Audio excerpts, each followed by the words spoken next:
Oye, si eres de las personas con más de dos neuronas conectadas, entonces sabes que es importante poner atención a lo realmente significativo. Así que no estés como la mayoría de personas distraídas viendo contenido basura. Quédate con nosotros esta noche. Este canal es para gente con seso. Si eres parte de esta tribu, quédate con nosotros, dale like, comenta, suscríbete al canal, apoya la causa suscribiéndote al canal. Hoy estaremos abordando un tema que es sumamente importante para Yucatán. Y pues es algo que realmente no entiendo qué está pasando en Yucatán con la salud mental, con todo el tema de que Yucatán hay un monstruo que está ahí en las sombras. ¿Sabes tú que cada 36 horas una persona muere por suicidio? Hoy estaremos tratando de comprender por qué sucede esta situación. Yucatán siempre ha salido en los índices más altos de incidencia por muerte de suicidio. Así que hoy le vamos a preguntar a una experta, Marilu Ancona, quien es psicóloga clínica aplicada por parte de la UADY, que nos explique por qué sucede esto en Yucatán. Bienvenida, Marilu. ¿Puedes decirnos por qué sucede esto? Esta pregunta es la pregunta del $1.000.000, porque realmente no hay una respuesta. El suicidio es un grave problema de salud pública, pero es un problema complejo, ¿no? Y es multifactorial. No hay una sola causa por la que se pueda atribuir que una persona se quita la vida. Lo que sí es un hecho, que una persona que se quita la vida es una persona que tiene un enorme sufrimiento emocional. Y en realidad la persona que se quita la vida no quiere morir, lo que quiere es dejar de sufrir, pero no sabe cómo hacerlo. Y entonces lo único que ve es morir para quitarse ese dolor emocional. 15.4 por cada 100,000 habitantes en 2022, según un artículo que estuve leyendo en Gato Pardo. Ese es el número que creo que es el segundo lugar, ¿no? Yucatán. Este número, este porcentaje le dio, creo que el primer lugar en la República Mexicana. Ahorita en 2023 tuvimos creo que 12 y fracción, 12.4, creo que quedamos en el lugar tercero, pero desde hace varios años Yucatán ha estado entre los 10 primeros lugares por muertes autoinfligidas, ¿no? Y en 2023 tuvimos 341 muertes reportadas, pero pues, y hay mucha discrepancia. Muchas veces la Fiscalía da un dato, el INEGI da otro dato, Salud Mental da otro dato. No hay una Coherencia. cifra que es igual en estos lugares, así que... Pero estamos hablando de prácticamente más de una persona por día. Sí, 300, bueno, casi una persona por día, 341 muertes en el 2023. 2024 todavía no tenemos las cifras exactas. Unos dicen 140, otros dicen 200, otros dicen 150. Entonces vamos a esperar los datos oficiales que son los del INEGI. ¿Y esto ha estado bajando o se ha persistido la tendencia? Yo creo que la tendencia persiste. El problema es que a veces hay casos de suicidio que no se reportan y a veces hay accidentes que no son accidentes y son catalogados como accidentes, o muertes de mujeres que se catalogan como feminicidios y no como suicidios. Entonces hay discrepancia a veces a veces siempre en los datos con referencia a las muertes. Y comentabas que todo esto es un factor multifactorial, ¿no? Exacto. Pero no, en tu experiencia has encontrado que hay ciertas reiteraciones de algunas cuestiones que se repiten. ¿Y cuáles serían algunos de esos factores? Sí, mira, Yucatán, como hemos estado comentando, pues tiene la fama de ser uno de los estados más pacíficos del país. ¿Y por qué la gente se mata entonces, no? Exacto. Entonces vemos que, pero pues como te dije, el suicidio es multifactorial.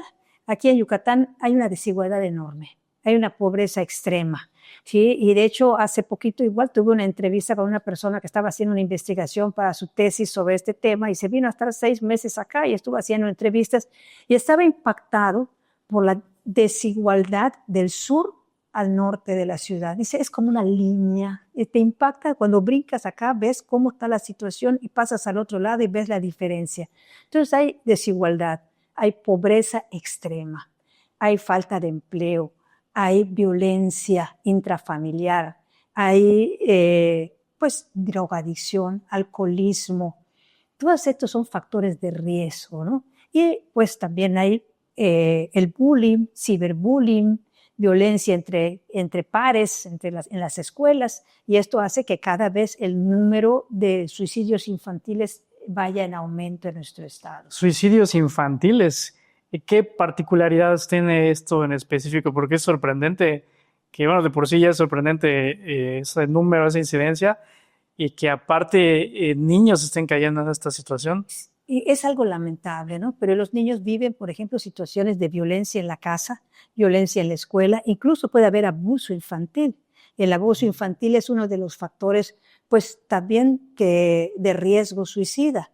Entonces, aparte que los niños todo el tiempo están conectados, esa falta de comunicación. Conectados, ¿te refieres a? En línea. Okay. O sea, tú ves, no sé si yo me imagino que te ha tocado ir a un lugar, a un restaurante, y hay una familia de 4 personas y todos están con mamá, papá, hijos, tiqui, tiqui, tiqui. Yo digo, ¿cómo es esto? Sí. ¿Sí? Que no puedan separarse del teléfono. Entonces, la falta de comunicación, a veces el chico, por ejemplo, uno de los factores de alerta es el aislamiento. Entonces, cuando el joven o el adolescente se mete a su cuarto y se encierra, pues piensan a veces los papás que es parte normal de la adolescencia. Y sí, es una parte de la adolescencia que el adolescente pues quiera estar solo a veces, pero pues cuando se encierra muchas horas, pues esto es un foco. ¿Cómo diferenciar eso de que es lo normal, de una conducta normal, a cuando ya es algo que no está tan normal?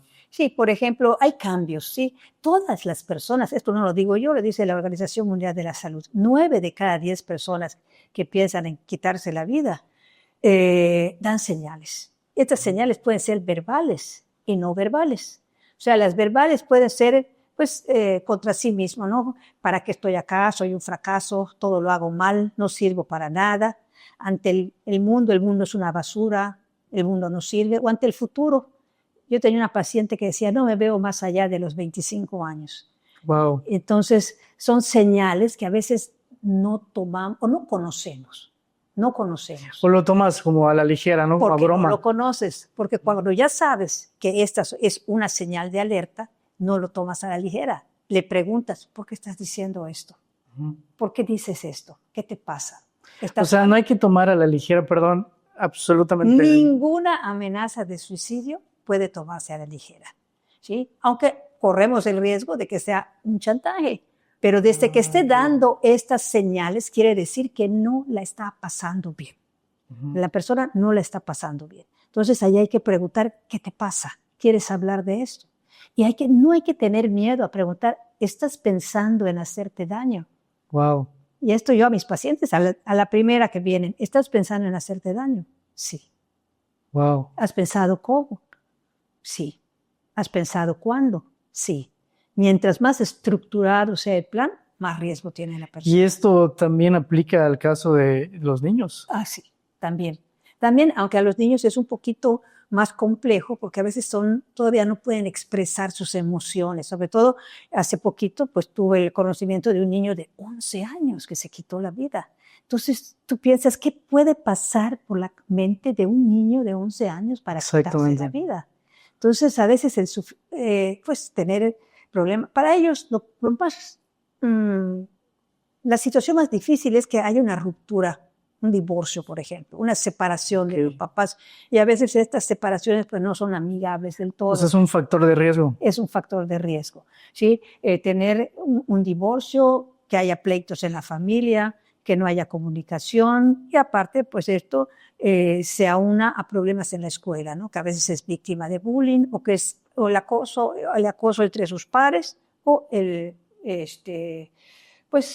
abuso sexual también. Sí. Es otro de los temas. Si hubiese algún padre de familia que nos estuviese observando, escuchando, ¿qué se le podría decir para que esté atento, ¿no? En este caso específico de los niños. Pues nadie más que los papás conocen a sus hijos, ¿no? Y entonces observar estos cambios muy sutiles, porque por ejemplo, en un adulto la depresión pues es una tristeza, ¿no? Y se nota. Y en un niño, ¿cómo voy a saber que está deprimido? A veces ellos empiezan a tener males, me duele la barriga. Como algo, como si fuera ¿Una enfermedad? Una enfermedad, sí. Empiezan a dar señales de dolores de estómago, dolores de cabeza, malestar, que no tiene alguna explicación. Entonces, si ha sido un niño sano y de repente vemos este cambio, pues claro, obviamente hay que llevarlo al médico, pues el médico dice que no tiene nada. Entonces, ¿qué es lo que pasa, no?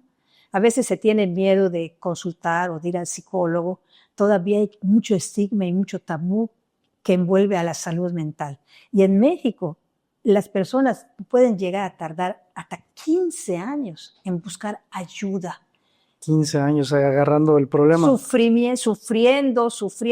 Pues yo tengo pacientes que vienen a consulta, pues que tienen que tener 25, 30 años, y desde que tenían 14 años, 13 años, están padeciendo situaciones emocionales, depresión o ansiedad o estrés o una falta de comunicación, y van cargando estas situaciones por muchos años y no consultan. ¿Por qué? Porque al psicólogo o al psiquiatra pues van los locos, ¿no?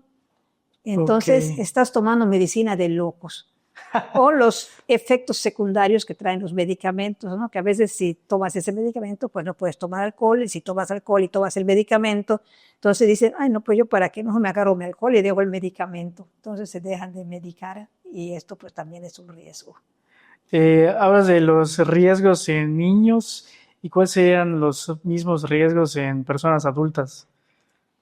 Fíjate que el grupo etario más numeroso es entre los 20, bueno, ahorita entre los 15, 24 años, pero pues está aumentando hasta los 30 y tantos años, entre 15 y 30 y tantos años. 15 y 30 y tantos. Etarios donde se dan más muertes por suicidio, ¿no? Entonces, personas, adultos jóvenes que están en época laboral. Entonces, hay factores precipitantes, ¿no? Que esos son a veces lo que los medios lo toman como que se peleó con la novia y se quitó la vida. Lo despidieron de trabajo y se quitó la vida. Se peleó con el papá y no. Este es el factor precipitante, ¿no? Pero pues debajo del está el iceberg completo, ¿no? Entonces la puntita es como que dice, la gota que rebosó el vaso. Entonces, hay muchas exigencias ahora para los jóvenes, ¿sí? Si tienes tal edad, ya deberías tener una casa, ya deberías tener un coche, ya deberías tener una novia, y esos deberías... Es una presión social, ¿no? Sí, la presión social a veces es muy fuerte. Y tiene mucho que ver la personalidad también, porque dos personas expuestas a una misma circunstancia reaccionan de diferente manera. Tiene mucho que ver los recursos individuales, la resiliencia de las personas, el afrontamiento de los problemas, las características individuales, ¿no? Que es lo que hace que dos personas expuestas a un mismo evento pues reaccionen de manera diferente. A una persona, se le murió su perrito, pues lo llora y lo entierra, y otra, bueno, hace un drama. Cuando yo he dado terapia a personas por muerte de mascota. Wow. Entonces, pues es la diferencia, ¿no? Pues el tema de la mascota es un factor precipitante. Pues no precipitante, pero pues pudiera llegar a hacerlo. Que les puede generar mucho malestar a las personas, ¿no? Sobre todo, pues hay mascotas que las tienen 15, 16 años y cuando muere la mascota, pues entran en un estado de tristeza, pero no, simplemente es un duelo. Okay. Es un duelo, trabajar el duelo de su mascota. Y leía también que, aparte del tema de grupo etario, está pues que el 80% son hombres.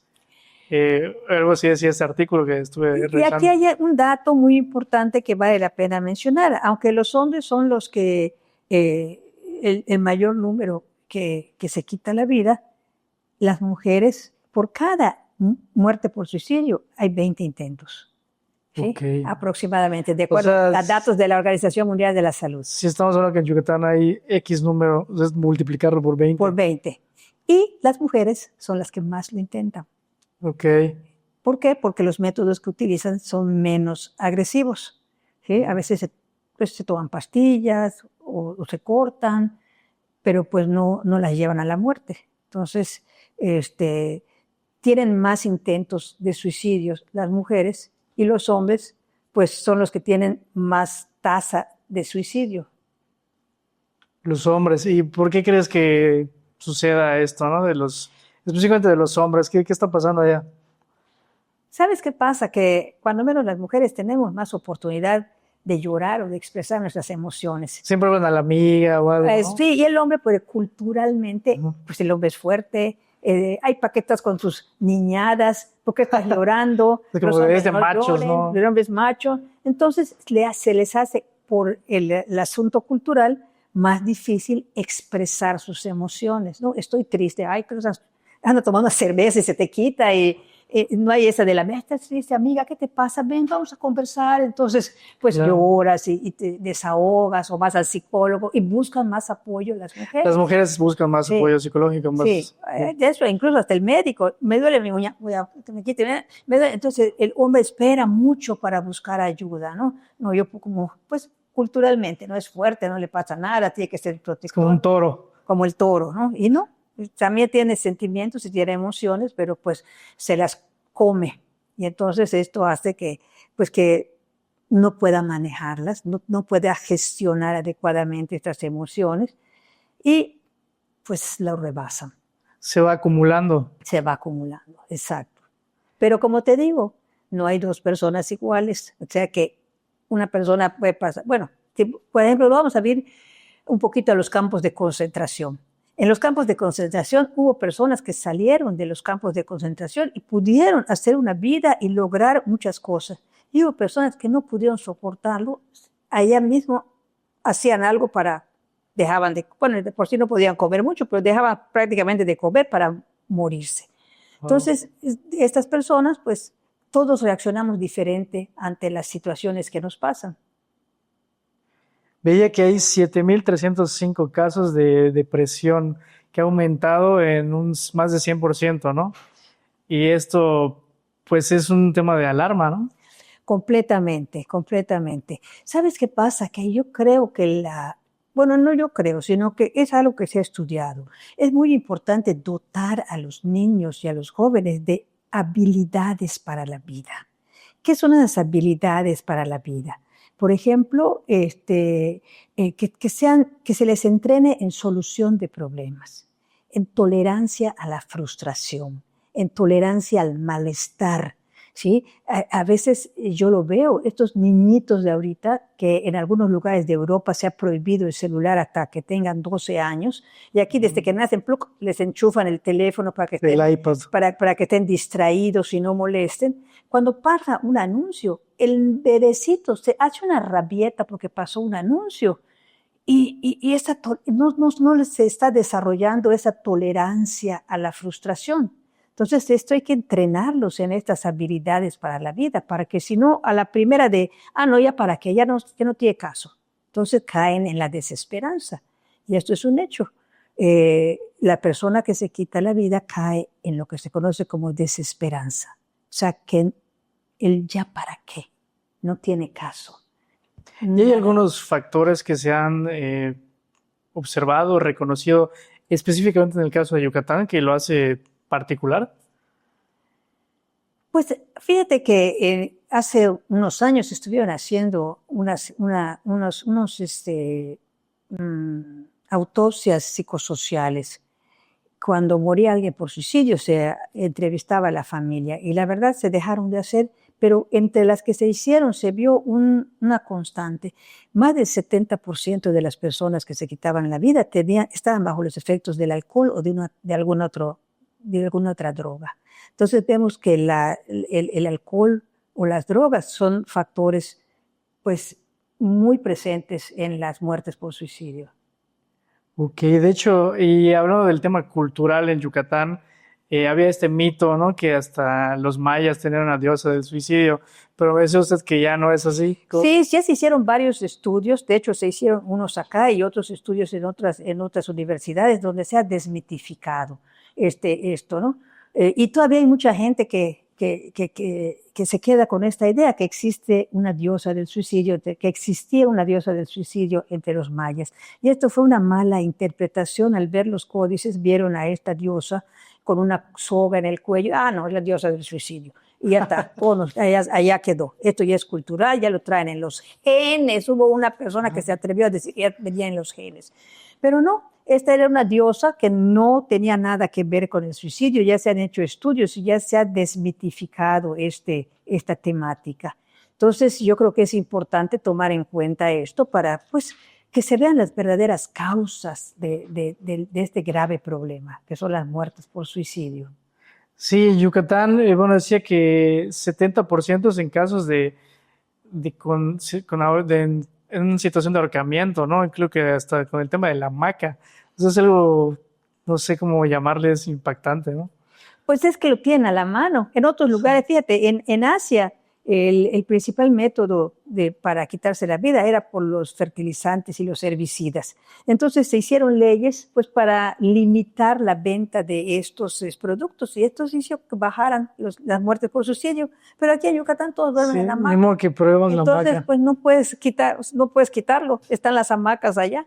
Entonces, Sí. pues lo tienen a la mano. ¿Qué es lo que hace? Que tengas la facilidad, el acceso al medio. Dice, que les quiten el acceso a los medios, pues le puedes quitar las pastillas, le puedes quitar un arma, le puedes quitar, pues que sea los herbicidas, los plaguicidas, pero pues en la hamaca todos duermen en la hamaca. Bueno, un porcentaje muy elevado. O cuando menos hay una hamaca en la casa. Aunque no duermas en la hamaca, hay una hamaca en la casa. Y hay un hamaquero. Pues sí, hay un hamaquero. Y sí, y otra de las cosas que me parece importante conversar sobre este tema es, pues no es que echarle culpa al gobierno ni nada, pero no sé si hay instituciones públicas, qué se está haciendo o qué se debería hacer, o si se está haciendo lo suficiente, qué podría mejorar ahí. Has puesto el dedo en la llaga. Has puesto el dedo en la llaga. Falta mucho por hacer. Fíjate que en 2018 se hizo una convocatoria por pues, la Secretaría de Salud y vinieron personas de la Organización Panamericana de la Salud y a mí me invitaron junto con muchísimas personas, se formaron mesas de trabajo y se hizo un proyecto maravilloso para la prevención del suicidio que involucraba pues tanto a la sociedad civil como a las instituciones gubernamentales y empresarios y demás para participar y estuvo bellísimo. Y se quedó en un cajón. No hay continuidad muchas veces en estos proyectos que se hacen. Por ejemplo, ahorita estamos viendo, ahí va en el Hospital Orán. El Hospital Orán es una tragedia. Te dicen que ahorita el famoso también Código 100. El Código 100 es una herramienta en la que se supone se capacitó a todo el personal de salud para que pueda identificar el riesgo suicida y darle pues una atención inmediata a estas personas. Entonces, ¿qué pasa? Que realmente no están capacitados, no están sensibilizados, llegan y a veces no se sabe cómo actuar ante una persona que está en riesgo suicida. De hecho, yo he pasado a pacientes con intento al ORAM, no los atienden. Y primero llegas y te tienen que decir que si tienes ISSSTE o tienes seguro social, no te pueden atender allá, te tienes que ir al ISSSTE o al seguro social. Y para que llegues allá es un drama. Entonces ahorita sí el gobierno, desde la administración anterior, y pusieron se llama Almanova. Almanova que da asesoría psicológica gratuita. Está el teléfono también, el 800-108-8000, que trabaja 24/7 y da apoyo emocional y contención. O sea, si una persona está desesperada, puede llamar a ese número y le dan contención. Te atienden psicólogos a cualquier hora y te escuchan, nada más. Pero si una persona pues, está en riesgo, pues ya hay que capacitar, por ejemplo, a los policías cómo actuar ante una situación. Y a veces llegan y por la fuerza los someten y no se ponen en el lugar de la persona, ¿no? Que está pasando por una crisis. Y a veces incluso he tenido pacientes que los mismos enfermeros o las mismas personas que lo están atendiendo, pues a ver si esta vez lo haces bien, mira, ni eso sabes hacer. Wow. Que te digan eso. Entonces es una falta de empatía, de sensibilidad, de apoyo a una persona que está sufriendo.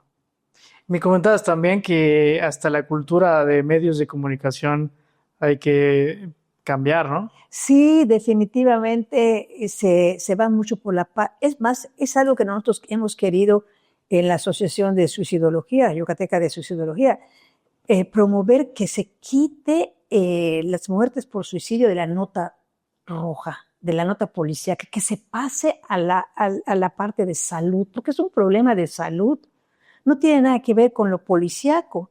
Entonces es un problema de salud pública, entonces debería estar en la parte de salud y ahí se deberían ver pues, cómo identificar los síntomas de depresión, cuáles son las señales de alerta, dónde acudir si te estás sintiendo mal. Entonces fomentar más la prevención desde el área de salud que ponerlo en la nota roja, que realmente pues, es amarillista, estos títulos. A veces hay normas que da la Organización Mundial de la Salud para hablar o dar a conocer una muerte por suicidio. No dar el nombre, no dar la dirección, no postar fotos, y todo eso se hace, dar el nombre, dar la dirección, incluso hasta pues, la foto de Creo la que hay un casa. medio por allá que hasta Hasta la es muy, persona muerta. exacto, muy grotesco. El otro día, el año pasado, creo, o hace 2 años, una persona se quitó la vida y estaba en un árbol. Y todos le pusieron, subieron a internet y terrible. Después hace también una persona que se subió a una torre, se volvió un circo. Sí, cierto, Sí, me acuerdo de ese asunto. hasta fueron monjas que estaban rezando, todo lo que no se debe hacer se Sí, me hizo. acuerdo de ese caso. Sí, ¿Sí? fue muy mediático. Sí, se volvió un circo, literalmente. Entonces, necesitan mucho conocimiento, mucha capacitación para poder pues, dar a conocer una noticia de una manera adecuada, porque si no puede provocar el efecto Werther, que es la imitación que se da cuando se publican datos y detalles. Esto tampoco se debe publicar, cuál fue el método, tampoco se debe publicar. Entonces, cuando se publica el método, pues la gente pues, lo escucha y lo ve. Por ejemplo, cuando se había visto que aquí en Yucatán hubo un muchacho que se tiró de un puente de allá del periférico, y no sé si se murió o no, pero pues se tiró del puente, creo que sí se murió. Entonces, nunca se había visto. Entonces, ahorita nunca tampoco se había visto que alguien se suba a una torre y se tire. Entonces, cada vez esto pues se va divulgando y la gente pues se va lo que se conoce como efecto Werther, que es el efecto imitación. ¿Sí? Imitación, la gente lo ve en los medios de comunicación y como que les capta la idea, ¿no? Exacto. Y por ejemplo, cuando en el caso de pues, y hay un aumento, estos pues son estudios que se han hecho.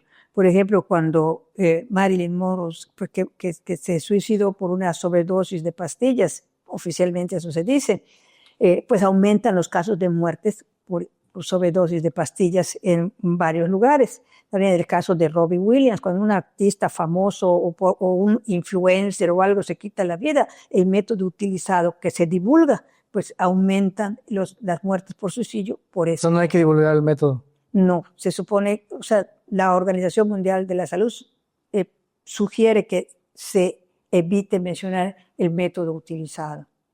Me comentabas también que desde luego que está el tema del personal de salud mental, pero específicamente el tema del suicidio es todavía más especializado.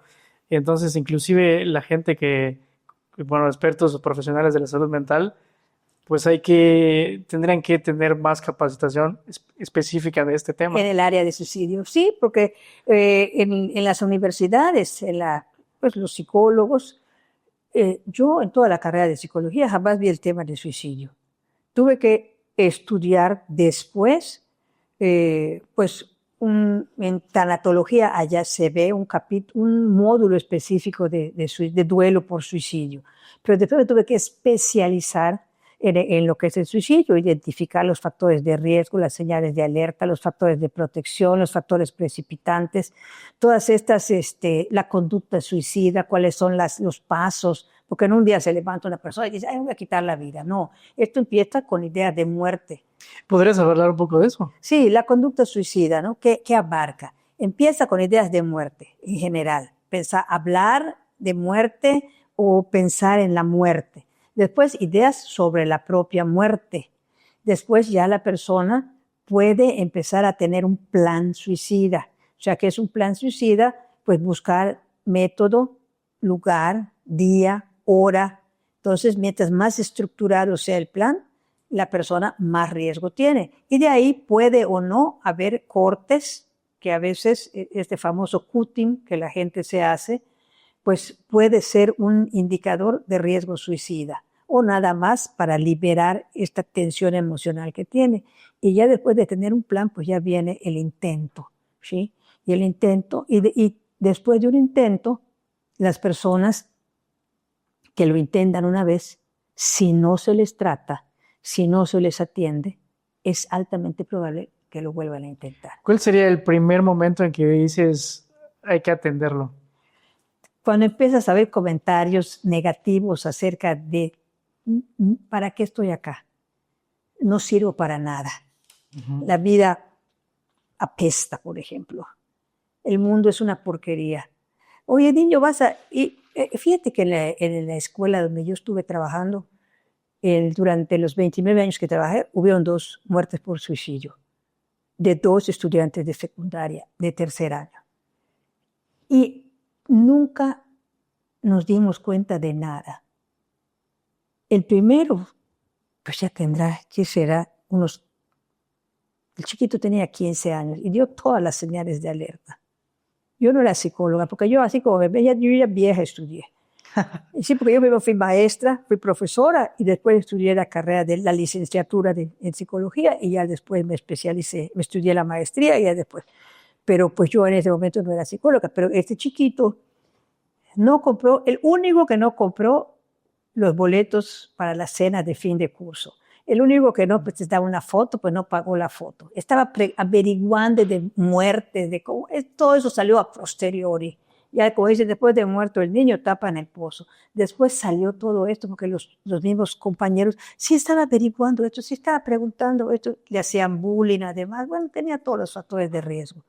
Entonces, siempre una persona da señales. Entonces, identificar cuando la persona tiene un comportamiento extraño, se aísla, duerme más, duerme menos, come más, come menos. O sea, cambios en la conducta. Si se levanta muy temprano o se levantaba normal y ahorita se empezó a levantar muy temprano, se empezó a levantar muy tarde, ya no quiere salir con sus amigos, ya no contesta el teléfono, está aislado, no quiere convivir con la familia. Entonces, todas estas son señales de alerta, señales de que algo está pasando. Entonces, más vale, pues, pecar de averiguar qué está pasando. De precavido. Precaver que remediar. Dice, por ahí leí esta frase, nunca se debe ignorar a la persona en ideación. Sí, efectivamente, toda persona que piensa, como digo, en quitarse la vida, es que no está contenta con algo. Y como te comenté hace un momento, nadie quiere morir. Lo que es una persona que tiene un sufrimiento emocional enorme. Entonces, buscar opciones, porque a veces la persona que piensa en quitarse la vida cae en lo que se conoce como una visión de túnel, no ve solución a su problema, ¿sí? Y entonces, si se le presentan opciones, que ella misma busque las opciones, no que tú le digas, ay, mira, ahí está esto, ¿no? Bueno, ¿cómo podrías hacerlo? ¿Cómo podrías remediar esto? ¿Qué podrías hacer para sentir? Sí, porque no es como coloquialmente se dice o ridiculizando el tema de la depresión, ¿no? Solo siéntete bien y ya, o sea, como... Échale ganas. Échale, esa era la palabra que buscaba, échale ganas. Échale ganas. Es como que te rompas el brazo y te digan, échale ganas, vas a quedar bien. No, tienes que ir a un ortopedista y te tiene que hacer una radiografía y te tiene que enyesar y te tiene que poner una férula y después tienes que hacer fisioterapia cuando te lo quiten. No, es échale ganas. La depresión es échale ganas. Las personas que no han pasado por la depresión no pueden entender cómo te puede afectar la vida. Porque también una depresión pues, puede ser por una situación externa, se murió un familiar, un duelo, perdiste el trabajo, te cambiaron de escuela, perdiste la casa. Estos duelos que no solamente son de muerte, sino que son pérdidas materiales o afectivas, son situaciones que te pueden llevar a una depresión. Son factores externos, pero también pueden haber factores internos en el cerebro, o sea, un desequilibrio en los neurotransmisores. Entonces, cuando hay un desequilibrio... ¿Eso ya es un tema como biológico? Sí, ya es biológico. O sea, puede ser endógena, o sea, ya es una cosa biológica, o exógena, de un factor externo, que aquí pues una terapia, un tratamiento con un psicólogo te ayuda a manejar tu duelo y te da herramientas para que puedas pues manejar tus emociones y acompañarte en tu proceso de duelo y bueno, y sales. Pero el otro, no, tienes que ir a un especialista, un psiquiatra, para que dé un medicamento y que ese desequilibrio pues se componga. A veces el medicamento pues es por 3, por 6 veces, o a veces puede haber un trastorno como una bipolaridad, una esquizofrenia, pues que ya va a necesitar un tratamiento de por vida. Pero pues es a la par, terapia psicológica y farmacológica por parte del psiquiatra. Eso es otro tema que puede ser riesgoso en el tema del suicidio, ¿no? Los trastornos ya de este tipo que ya son más Y es que, fíjate que especializados o ya es un tema como del hardware, ¿no? Como decir, del cerebro. Sí, fíjate que de acuerdo a la Organización Mundial de la Salud, el 90% de las personas muertas por suicidio tenían un trastorno mental diagnosticado o no. ¿O no? ¿Ya? El 90%. ¿Sí? O sea, hay un 10% de suicidios pues, de personas que no tenían trastornos mentales, pero un 90% de las personas, por ejemplo, el trastorno límite de personalidad es uno de los trastornos que tiene más altas tasas de suicidio, al igual que la esquizofrenia. ¿Sí? Son los que tienen mayores tasas de suicidio. Y a veces no se tratan, ¿sí? No se diagnostican a tiempo. ¿Sí? Ven la situación, pero no hay un diagnóstico. Y si no tienes un diagnóstico, pues no tienes medicamentos. Y si no tienes medicamentos, pues no estás controlado. Y esto ya es un tema de que tiene que haber medicación.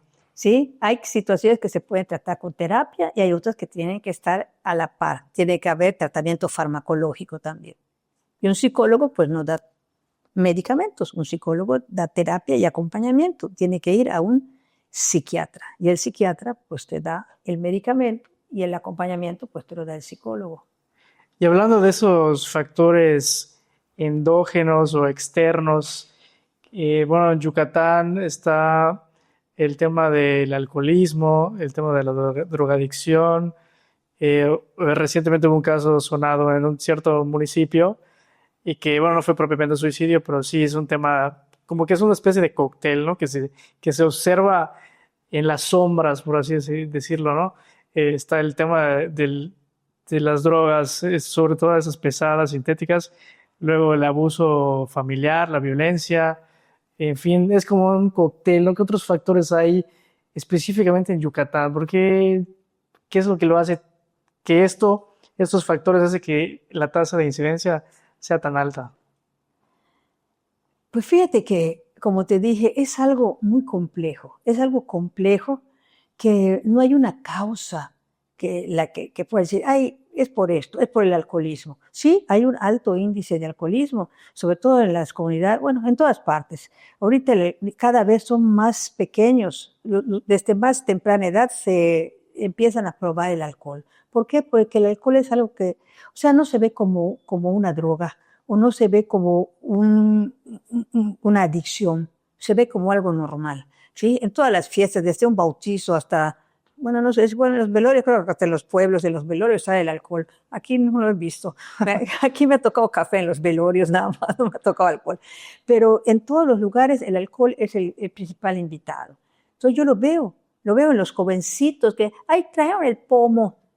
Y los papás lo aceptan. Sí. Ay, no, pues de que vaya a tomar otro lugar, que venga aquí, que tome aquí en la casa. Es que no debe tomar ni aquí en la casa ni en ningún lugar.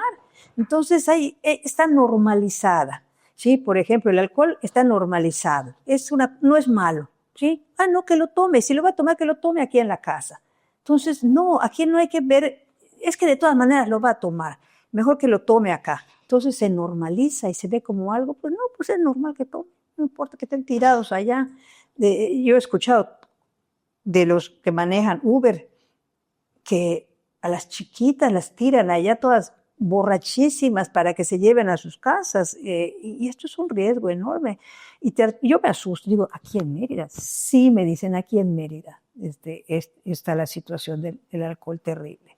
Sí, de hecho, ese es otro punto que siempre ganamos. Yucatán siempre aparece en temas de alcoholismo igual muy alto. Entonces, pues aparece una especie de situación así como que jocosa, pero les decía una explicación, ¿no? Una idea, ¿no? Posible, es que si estás saliendo del trabajo y tu trabajo apesta, tienes que pasar 2 horas en el transporte público, luego vives solo, no sé, vives en una casa chica y aparte hay un calor horrible de 45 grados, como que todo eso así puedes empujar a la persona a pensar en escapar de la realidad, ¿no? Y o el último escape, pues es este, ¿no? Pues sí, puede ser, sí, te digo, son muchos factores, ¿eh? Pero no quiere decir que una persona que esté pasando estos factores, pues vaya a recurrir a quitarse la vida porque está pasando esto. Fíjate que hace unos meses pasó un documental de unas personas de Estados Unidos que secuestró a una muchacha por 11 años. Bueno, le hizo lo que no te puedes imaginar y después secuestró a otra y bueno, fue un documental que pasó. Yo dije, esta persona jamás se va a recuperar con esto que pasó. Salió, las rescataron, bueno, se escaparon, las rescataron. Pues esta persona que pasó 11 años secuestrada, salió, empezó a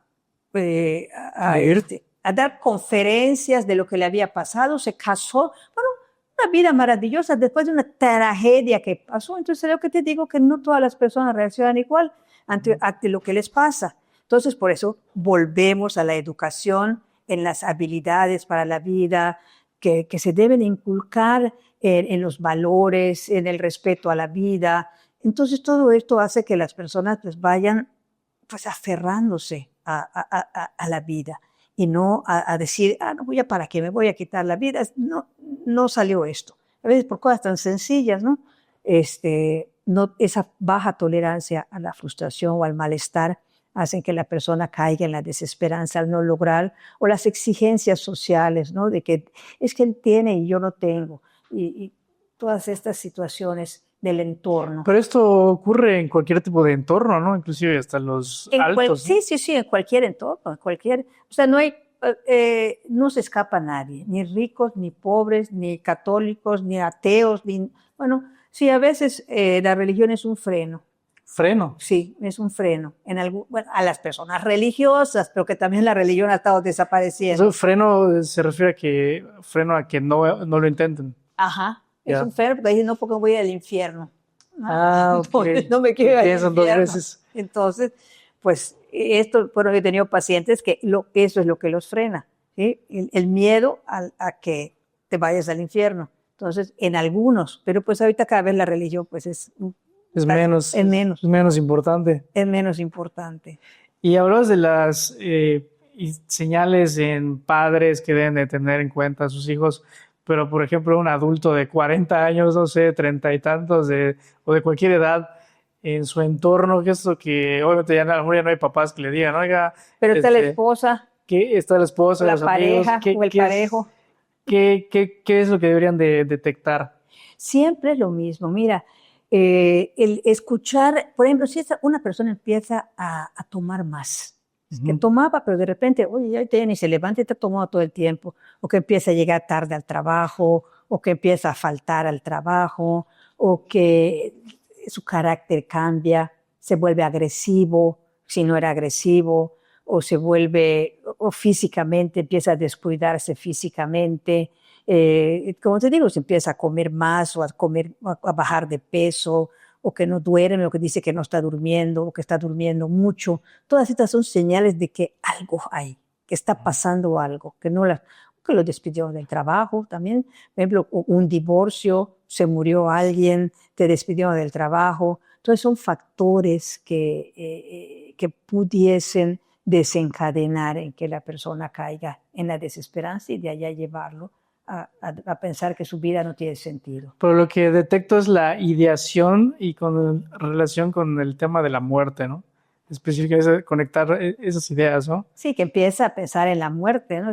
Estaría yo mejor muerto. Y de hecho hay gente que lo dice, ya van a descansar de mí, ya no van a tener que preocuparse.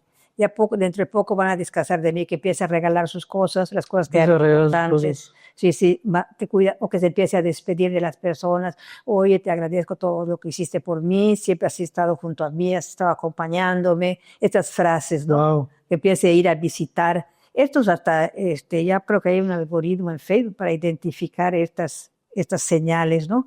De las personas que dan, porque pues a veces ya no van a descansar de mí, ya se van a librar ya dentro de poco. Entonces estas son chispitas. Ay, no sé, que no se le hacen caso. Rita Ortiz dice construcción suicida, ¿no? Sí. Es como, no es como que amaneció. No despierta, si se va construyendo, ¿sí? Y entonces, pues, y después viene el evento precipitante, o sea, la gota que rebose el vaso. Por ejemplo, pues, ¿qué será? Tuvo un pleito con su pareja o tuvo una situación en el trabajo o tuvo una situación, no lo sé, del momento. Y Algo pasó, ¿no? Que el lo detonante, disparó. el día C. Entonces ya la gota que rebose el vaso. Pero eso es, a veces hay personas que tardan años, meses, pero incluso años en ir planeando, en ir acumulando, en ir construyendo esta conducta suicida, ¿no? Que va empezando desde las ideas de muerte hasta llegar Si al de acto repente una suicida. persona observa esa cuestión en alguien, ¿qué sería el paso a seguir? Porque no creo que sea así nada más échale ganas, ¿no? No, no, ¿Cómo abordar esa situación? preguntar, no tener miedo a preguntar. Hasta, ¿qué te pasa? Ujú. ¿Quieres hablar? Y a veces solo con hablar la persona descarga un montón de toda esta carga que tiene. Y después, ¿quieres ayuda? Yo te Ujú. acompaño. Si ves que la ideación es muy fuerte, pues no dejes sola a la persona. Y ahí dice, vamos a buscar ayuda profesional, te pueden ayudar. Todo problema, si se trabaja, puede solucionarse. No caer en el alarma y los gritos y el asustarse y de, ay, no pienses eso. No, no. Bueno, es casi. O invalidar, no se puede invalidar la emoción de la persona. ¿Sí? Si la persona dice, estoy triste, ay, no, no, hombre, ¿para qué? Por ejemplo, se peleó con la novia. Está Ujú. triste. Ay, hay 20 mujeres, ¿para qué te interesa una? No, ve colas. No, él quería a esa persona. Entonces, eso que le haces es invalidar la emoción. Entonces, puedo entender que te sientas triste por lo que estás pasando. Lamento mucho esta situación, pero pues aquí voy a estar Hasta para lo ti. regaña, ¿no? Ah, claro que los regañan. Ya vas a llorar cuando yo me muera, no estés derramando lágrimas por esta situación, no sé si salió mal en la escuela, que a veces se ponen tristes o les afecta, en lugar de que bruto, no, o sea, ¿qué pasó? O sea, hablar y entender, ser empáticos con las personas que la están pasando mal y no descalificar ni invalidar sus emociones, que esto es lo principal. Sin duda, el ser humano es complejo, ¿no? En sus emociones y todo esto. Es importante tener esta información. Y de hecho, algo que tú has trabajado a raíz de una situación personal también, es atender a la gente que rodea, ¿no? Ya que pues ya pasó, los sobrevivientes, como decías. Sí, fíjate que antes se pensaba que eran 6 personas las que quedaban impactadas tras una muerte por suicidio, pero Ujú. sin ningún estudio. Pero en 2018, la doctora Ceres y su equipo en la Universidad de Nebraska hicieron una investigación y llegaron pues a la conclusión de que cada suicidio puede llegar a impactar hasta 135 personas, de las cuales, o sea, personas que conocían al muerto, ¿no? Y de las cuales entre 15 y 20 pues van a tener un duelo complicado, Complejo. sí, complejo. Porque el que se quita la vida no se va solo, deja atrás a papás, a hermanos, a abuelos, a tíos, a amigos, compañeros, que pues dependiendo del vínculo que tenían con la persona, pues van a tener que pasar por un duelo muy, muy complejo, con mucha culpa. ¿Cómo de diferente es la situación a un duelo, digamos, normal?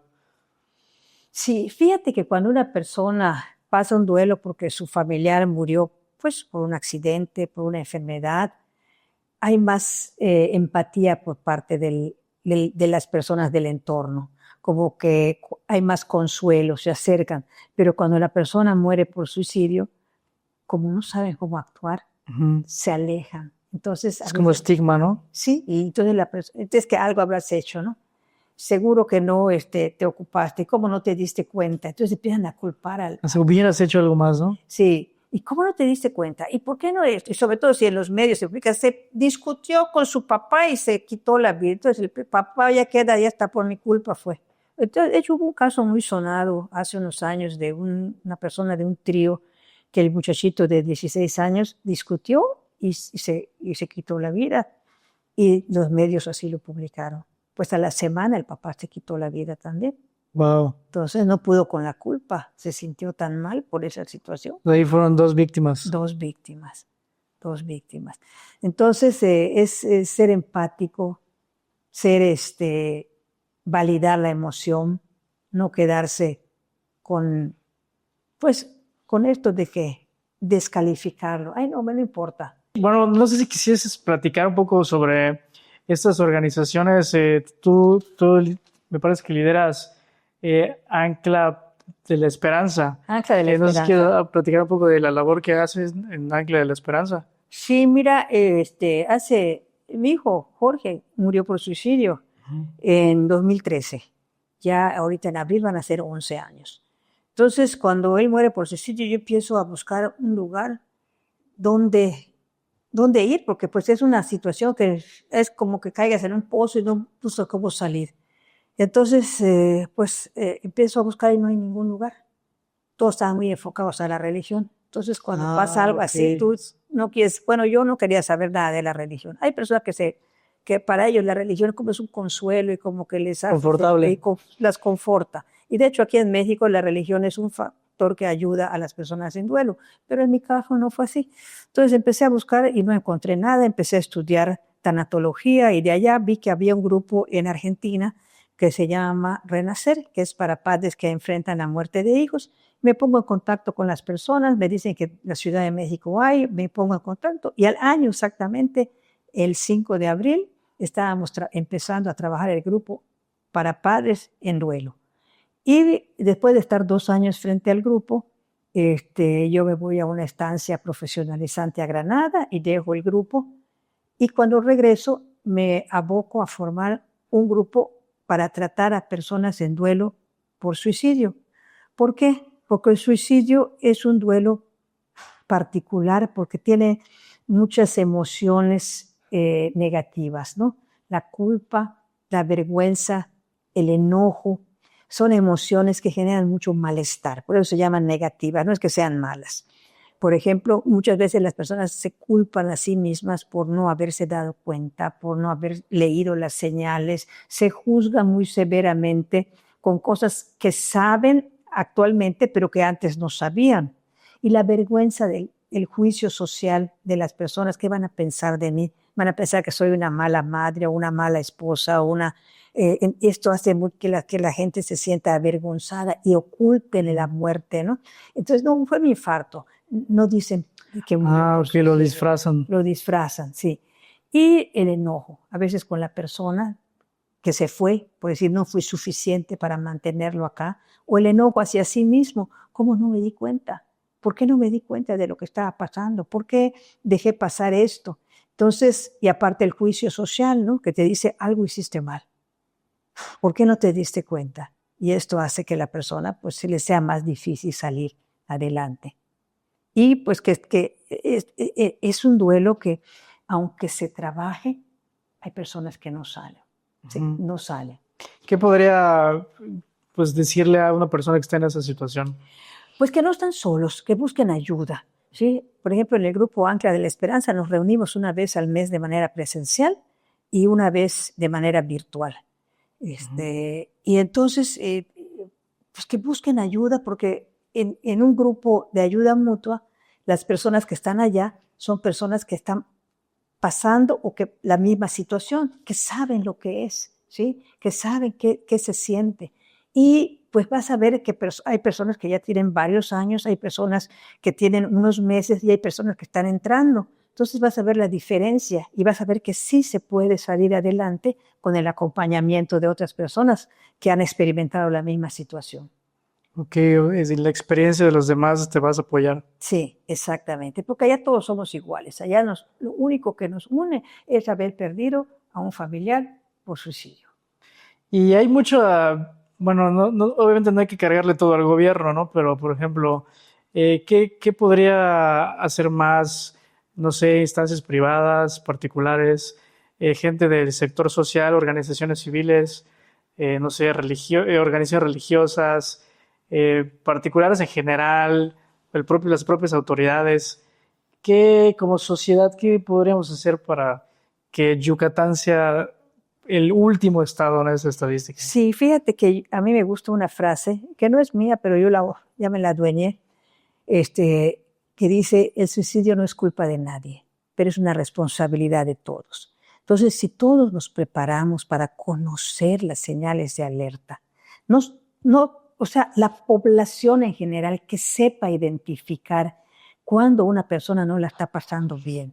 Y hay muchas formas, por ejemplo, están este modelo Espera, Guardianes Informados, que son cursos gratuitos que se dan y que te capacitan en 8 horas para identificar. No vas a dar terapia, simplemente vas a observar y vas a ser más sensible a las necesidades del que tienes al lado y ver, ay, ¿qué te pasa? No estás bien.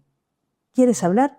Entonces, y acompañar, incluso, pues vamos, te llevo. ¿Quieres ir? Ahí está tal lugar, es gratuito. Por ejemplo, Cini tiene un consultorio psicológico enfrente a la estación del ADO, gratuito, de apoyo psicológico. Y allá está una compañera mía que estudió la maestría también, muy buena. Está Almanova del ayuntamiento, del gobierno, es gratuito también. Está el teléfono de ayuda, que es el 800-108-8000, que da apoyo emocional. Entonces, pero lo importante es unirnos y todos trabajar en conjunto para evitar o para disminuir las tasas de suicidio, desde la familia, la escuela y la sociedad en conjunto, tanto públicas como privadas, unirse y conocer. La unión. Y conocer y hablar del tema. Porque solo de esta forma, en la escuela, en la familia, en el trabajo, hablar del tema y saber que el suicidio puede prevenirse si se identifican el problema y se trata. Y obviamente, si se necesita medicación, pues medicación, y si se necesita terapia, puede prevenirse. ¿Y hay algo más que no te haya preguntado que crees que merece atención en todo este embrollo, este tema? Sí, que no se tenga miedo a pedir ayuda, ¿sí? Y también hay otra frase que me gusta decir, pedir ayuda es de valientes. Entonces, reconocer que tengo un problema y que no puedo solo es el primer paso, pues, para salir adelante de una depresión, de un duelo, de un malestar emocional, reconocer el problema y buscar ayuda profesional. Buscar ayuda. ¿Con qué te despides, Marilu? Muchas gracias por tu tiempo, por esta entrevista. No, al contrario, muchas gracias a ustedes por estar interesados en este tema y por la difusión que se le pueda dar y que pueda llegar a las personas que lo necesitan, ¿sí? Pues muchas gracias, gracias por el regalo de tu atención. Si has llegado hasta aquí, pues decirte que siempre hay un nuevo amanecer, hay que buscar ayuda, hay que apoyarse y ojalá que esas tasas de incidencia vayan reduciéndose. Y me parece que todo lo que he abordado es válido no solo para Yucatán, sino para muchos lugares de la República y en general del planeta. Así que pues estate atento a las redes y nos vemos en un próximo episodio. Gracias y hasta la próxima.